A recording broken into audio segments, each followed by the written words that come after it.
Hey friends, welcome back to I'll Be in the Garage. I'm your host, Stephen Pancratz.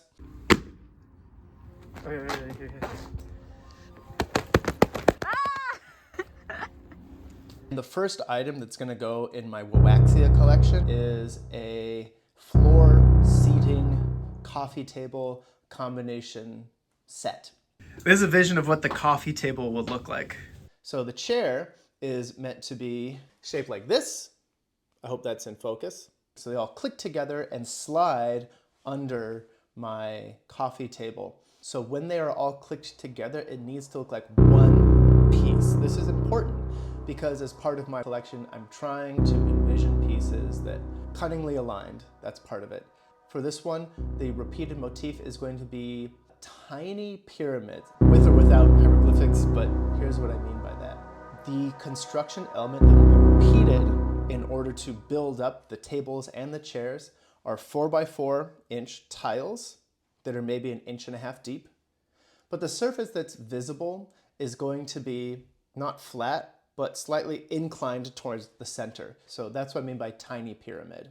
Won't your glasses tip over if you place them on there? But wait, the other benefit that I thought of, a slightly uneven surface is actually a pretty good place to put your cards down because all of a sudden there's edges everywhere where you can easily get a finger underneath the side that you want to pick up. Well, enough talk. Let's go make the damn thing. I don't think there's anything really that wrong with the matte black finish and the overall angular structure, the texture that you've got. I think all of those are fine. It's a little uncomfortable. In my back, the corner and a little bit below it are a little hard to, like, I want to lean back and I feel like I can't lean back for a long time. Lumbar. You gotta have lumbar. And I can see with your right hand that you clearly need more armrest. I'm too tight. I wanna stretch out a little bit. It's the width of a dining room chair, but dining room chairs don't have any kind of arm. Yeah. Maybe the model should have been. I want that out here. Vader! I think now that you took out the kind of tilty uppy part, it's a lot easier to get in and out of. So I don't agree with any part of this for Waxia. If we want upholstery, this is the wrong everything. Cool tones are not really in right now. French gray. I don't know, look it up, it's a thing. No. I see a black chair and I want it French gray. No one's painting anything gray. I was thinking. I love you. I love Say you bye too. to YouTube. Bye. Oh, say like and subscribe. Oh yeah, don't forget to like and subscribe. I'll be in the garage. I won't.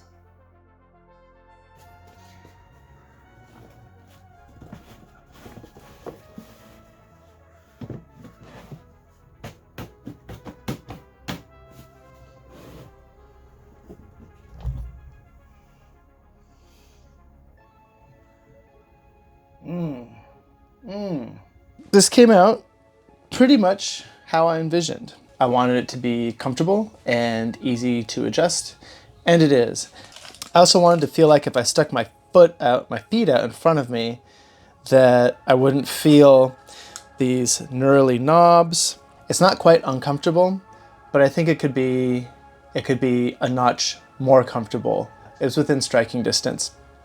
So the next time around, I'm gonna have armrests. Leah said she wanted those because I feel like my arms are just outside of this thing and she wants something that's a little more comfy. This cushion is way too thick. Thin that out. I like the amount of recline that's on here. It's about 30 degrees. That seems to be decent. This black color I settled on is more of a compromise than anything. This is an essential test. It's called the wife test. Ooh. Therapeutic. When I was doing the staining, I did the stain after gluing up. And that was a mistake because it was hard to get in and sand out glue from all of the in-between spaces. And that meant that there was a little bit of glue still left in pores here and there, which meant that stain couldn't get in, and so I had some uneven staining. So I did stain this. It didn't look good, not good enough. So I hit it with this black lacquer. I like lacquer. I think I'm gonna come back and do lacquer again. It was so easy to apply.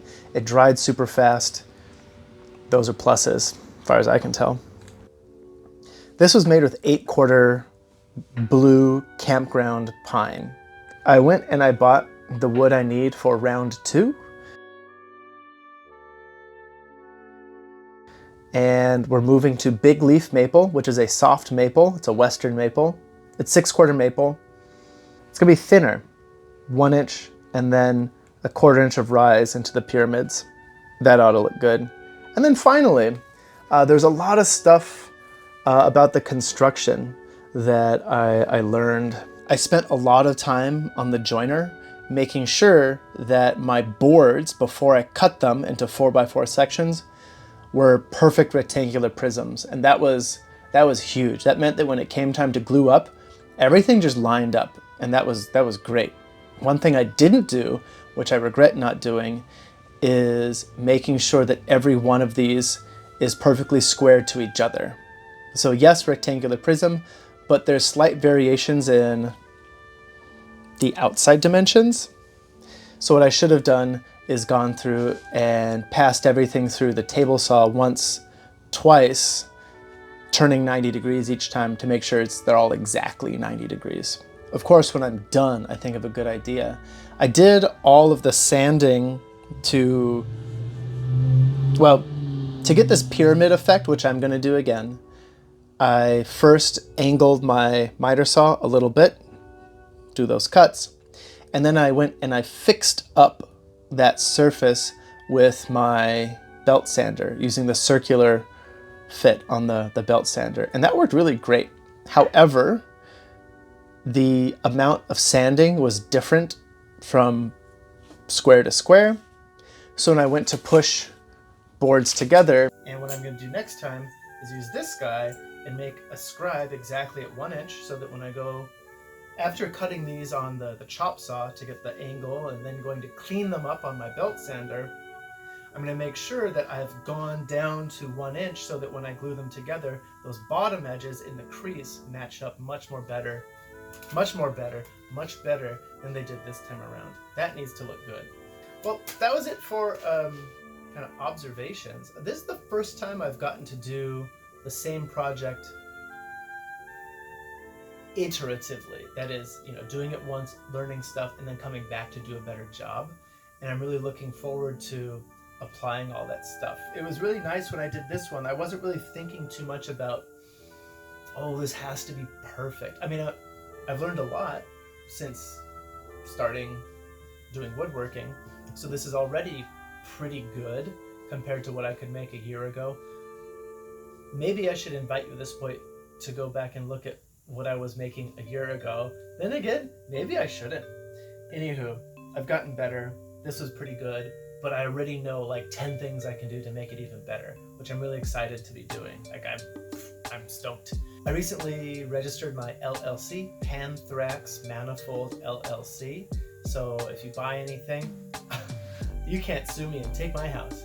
So do look forward to seeing me at craft fairs and things. I've got insurance on the way. Yeah, this is going to be a going concern. I'm looking forward to everything the future holds for being in the garage, for being PanthraxManifold.